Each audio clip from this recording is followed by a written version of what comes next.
what is it, raining ThinkPads now? It seems like every other week I find one. Okay, I'm being a little exaggerative here, but this is an IBM Thinkpad that I just pulled from the trash, quite literally, and it's seen better days. I'm just now looking at it even closer. It looks like it was connected to the docking station when they threw it out. And this is what happens when you do that. Yeah. The door's all busted up. This particular machine, I don't even know what model it is yet. I haven't really figured that much out yet. But it seems to have all the doors intact. We've got VGA, parallel, PS2, dock, and 9-pin serial. Power input jack here. It has, ooh, there's something in here. What is this? A 3COM 10100 LAN card. Nice. External floppy connector for the proprietary IBM floppy drive that these used to ship with. Infrared. It looks like it's blanked out. It does not look like a clear an infrared lens. That might be a deleted option on this one. Something loose inside. And the other side we have our modem jack, phone line jack I should say, power switch, and what's here? USB, which means it must be Windows 98. Yep, it is a Windows 98 machine. Hallelujah. It does have a battery, but looks like the tab might be broken off.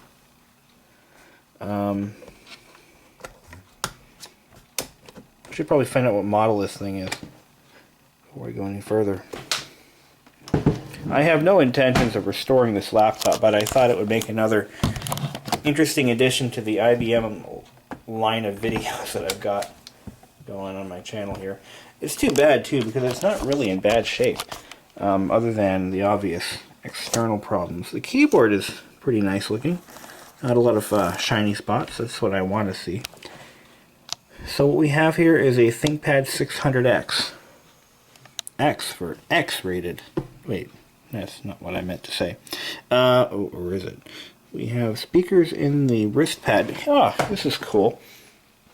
I wanted to touch on this. If I ever, I said to myself, if I ever find another laptop with speakers in the wrist pad, I would make a note of that for a video, because this is something a lot of manufacturers had done when they started coming out with multimedia laptops. Now, you got to remember that before about 1995, or 94 I should say, 94 was like the last year for non-multimedia laptops. But before that, laptops didn't really have speakers. They didn't have internal sound cards. There was no need for it. They were built primarily for business. And another thing is they were designed to be as portable as possible. And having all that extra weight wasn't really desirable in a laptop. So when multimedia laptops started to hit the streets, in like right around the time Windows 95 came out, there was a push for built-in speakers, and no manufacturer could really agree on an appropriate location for speakers. I think Compaq did it best when they put the speakers in the top corners of the LCD screen, which was okay in those days because back then the LCD panels were often smaller than the frames, so there was room to do that. It was pretty cool. If you ever want to see what they look like, look at the Compaq LTE 5000 series. Just Google it and you'll see what I mean. They came in white and the speakers were up here. Dell used to put them underneath, like on the sides or in the front. IBM would put them on the wrist pads. I don't know why they would do that, because when you're typing, you're blocking the sound. And, to make it matters worse, particles of whatever would fall into the grills here and make like vibrating noises. It was a bad design. At some point, they started putting them in other locations, like towards the back. Actually, no, I've never seen that, but they would start putting them, I think they had them at one point up here. on the IBMs, I don't remember. But this was the worst location you could possibly think of for speakers.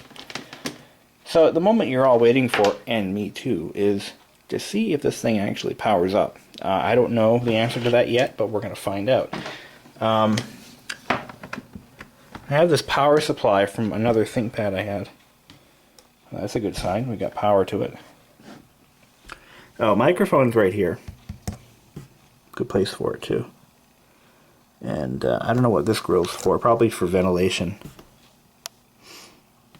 Alright, let's turn it on. Oh, I just noticed. Screen's cracked. 256 megs of RAM. Look at that, the screen is cracked. But it still works. CMOS battery dead. Options not set. That's what that means. That's okay.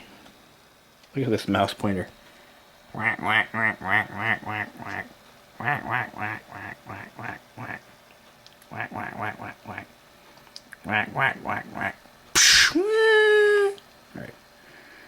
Okay. So this machine had to have been manufactured after 2000. 2000 or later. I don't believe that, really. I really don't. But anything's possible. You know, this would make a great parts donor for a 600X restoration project. It really would. Bad screen, but it looks like the meat and potatoes is all good. Off, on. Sounds like there's no hard drive in it. Yeah, that's what I'm thinking.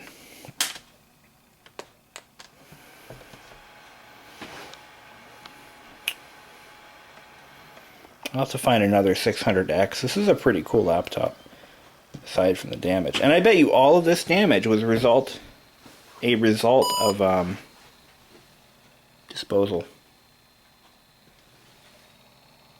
I hear a fan. I think I hear a hard drive, but no, now it wants to boot from a floppy. It doesn't exist. Let's see if there's even a hard drive in it.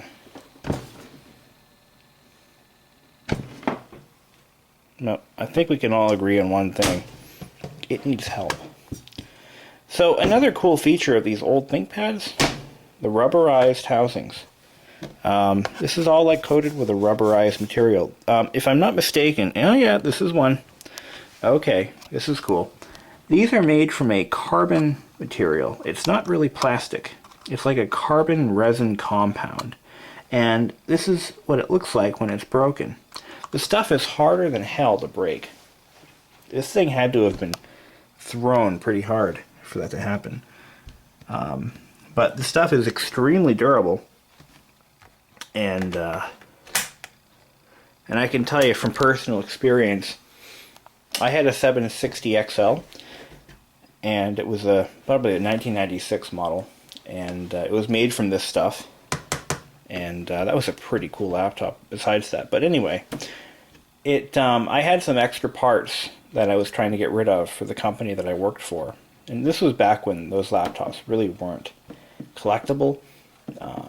They weren't really worth much working. About $400 in good condition. But anyway, I took some plastic pieces and I tried to break them. And I couldn't. And then I actually got like one of the lower pans. I got it to crack. And it shattered like glass, and and that was fun. But that was way back in 2001 when I did that. So we gotta try to see if there's a hard drive in this thing, just for curiosity's sake. Take this battery out first of all. If I can get it out. I can't get it out. Oh, there we go. It's an original IBM. Not that that matters. I'm going to find a screwdriver first. And we're going to see what's under these covers. Yeah, really, really sad. The hard drive is missing. Whoever owned this was smart enough to remove the drive, but they took the caddy with them. Unfortunately. I don't think it really had a caddy, or if it was a very simple one. And it looks like you can use it without the caddy, but nevertheless, whatever. Memory upgrades, it has them. There's going to be, looks like we got some RAM on board. And we've got these modules, I don't know what size they are. This is a 128. That's probably a 64, and I bet you there's 64 on board. So that's that. You have a Toshiba brand optical drive here. 24X. This thing is made pretty well. There's some sound deadening material in there. Quite a bit of it. You don't see that anymore. Now they just slap them together and sell them at Walmart for 400 bucks. This laptop back in its day probably cost about, jeez, at least 2,000. Maybe not that much. Manufactured by IBM UK. No way. Huh. It's British. Wait a minute. That gets me thinking. Is it possible that this is actually a British ThinkPad? I mean, most of the US models are made at least in Mexico. No, I'm going to say this is not. This is a standard US layout keyboard. Nothing unusual there. But that would be kind of cool if I came across the British laptop. I do have a Japanese keyboard for a compact Presario. So that was... I mean, actually, no, I'm sorry. It was for a Desk Pro. That's fun, right? Right? Anyway. Well, that's pretty much all we have for this video. Sorry for the lack of functionality. I could make this thing run again, but given the condition it's in, I'm not going to bother. So, peace out. Or cheers, or cheerio, whatever you guys prefer. Don't know what the fate of this IBM will be. It's not really in collector grade condition, but is a good source of parts. So if I can find another 600X for cheap money, like really cheap, maybe I'll put one together. I don't know. We'll see.